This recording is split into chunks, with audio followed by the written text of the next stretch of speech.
चर्चा में बैठल हो तो गुरु के काम करी, अरे फुसुर फासर मत करी। तो कहे के बा कैसे कैसे चर्चा में बैठल बारू इधर उधर करतारू, चर्चा में बैठल बारू फुसुर फुसुर करतारू। कहाँ बारे तोहारो धे या ना ये दीदी, कहाँ बारे तोहारो धे या ना ये दीदी, कहाँ बारे तोहारो धे या ना ये दीदी। चर्चा में बैठल बारू इधर उधर ताकतारू, चर्चा में बैठल बारू इधर उधर ताकतारू। कहाँ बारू तहारो धे या ना ये दीदी, कहाँ बारू तहारो धे या ना ये दीदी, कहाँ बारे तोहारो धे। गुरु का ध्यान लगा दीदी, कहाँ बारे तोहारो धे या ना ये दीदी। और कहे के बा कैसे कैसे?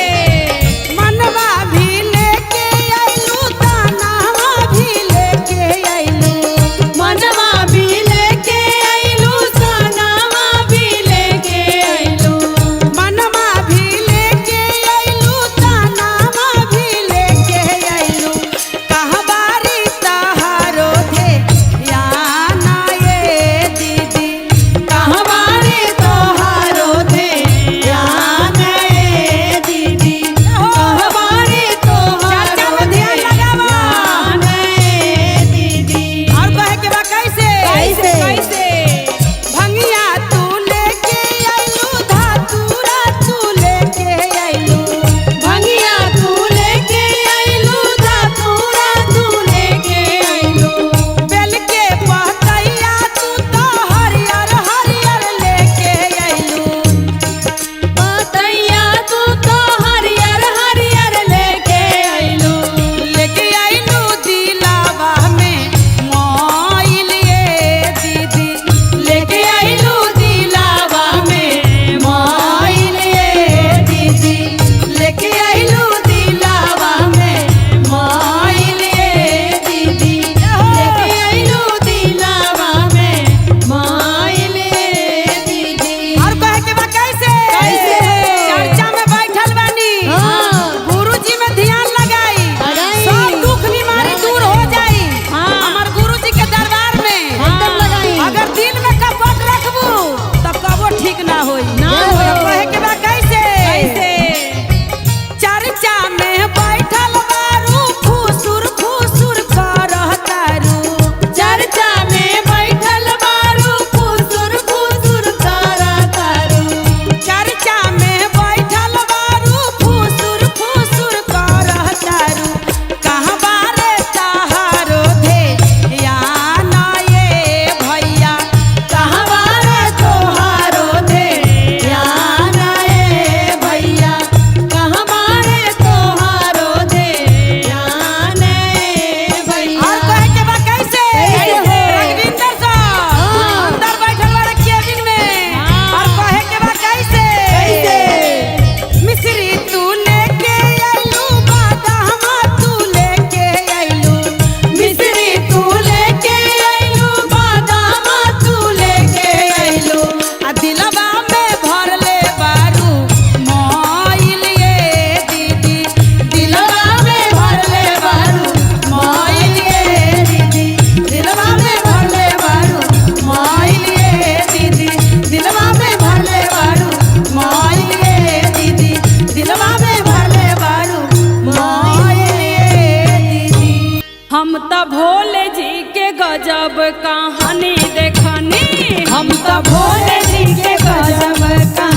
जी के आज कहानी देखनी शिष्या अचरा पसार गुरु भैया चर्चा में ठारे अचरा पसार भैया चर्चा में खार अचरा पसार भैया चर्चा में ठारे अचरा पसार भैया चर्चा में खार हम तो भूतवन के भरत एगो जय हो हमने भूतवन के भरत गुआरी देखनी हम तो भोले जी के गजब जय हो देखनी हम तो भोले जी के गजबे कहानी देखनी हम तो भोले जी के गजबे कहानी देखनी हम तो भोले जी के गजबे कहानी देखनी हम तो भोले जी के गजबे कहानी देखनी हम तो भोले जी के गजबे कहानी देखनी कि हमारे गुरु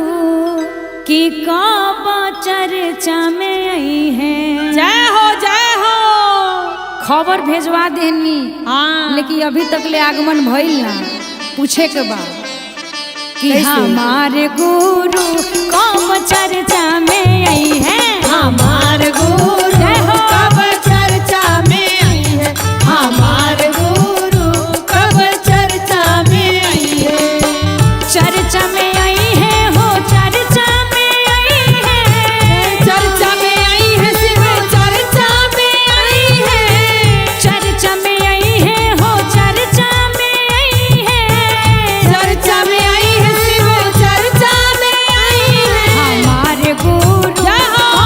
आसन लगाई है हमारे गुरु कब आसन लगाई है हमारे गुरु कब आसन लगाई है हमार भोला कब चर्चा में आई है हमारे भोला कब चर्चा में आई है भंगिया धतूरा से भोगवा लगाइब भोगवा लगाइब हो भोगवा लगाइब सोने की थाली में फलवा सजाइब फलवा सजाइब हो फलवा सजाइब भंगिया धतूरा के भोगवा लगाइब सोने की थाली में फलवा सजाइब हमार भोला भोगवा लगई है हमारे भोला कब भोगवा लगाई है हमारे भोला कब भोगवा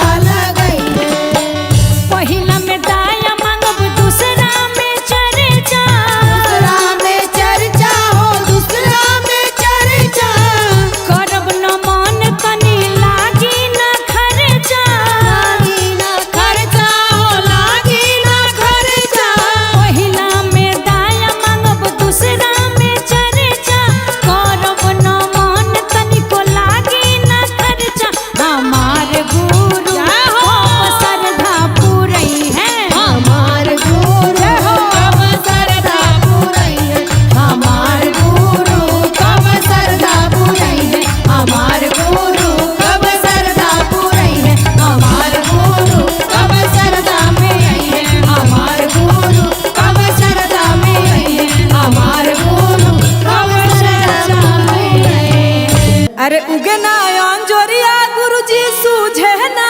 उपाइया हो उगे ना अंजोरिया गुरुजी सूझे ना उपाइया हो कैसे के उतरबी पार ए गुरुजी कैसे के उतरबा पार ए गुरु कैसे के उतरबा पार ए गुरु उगे ना अंजोरिया गुरुजी सूझे ना उपाइया हो उगना जोरिया गुरु सूझे ना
कैसे शिव गुरु सपना में जोगी के रूप पकड़ के आई बड़े। कैसे आ शिष्या अपना सपना के बखान करो तरी कह तरी कैसे कैसे हो कि अरे आधी आधी रोतिया में कि अरे देखो नी सपनावा कि अरे देखो नी सपनावा बासहवा चढ़ के जय हो बसहा चढ़ के भोले बाबा देखिए ई बसहा आई बड़े आ कैसे जोगी के रूप धके आई बनी कहतनी कैसे कि बसहवा चढ़ के आवे ला रे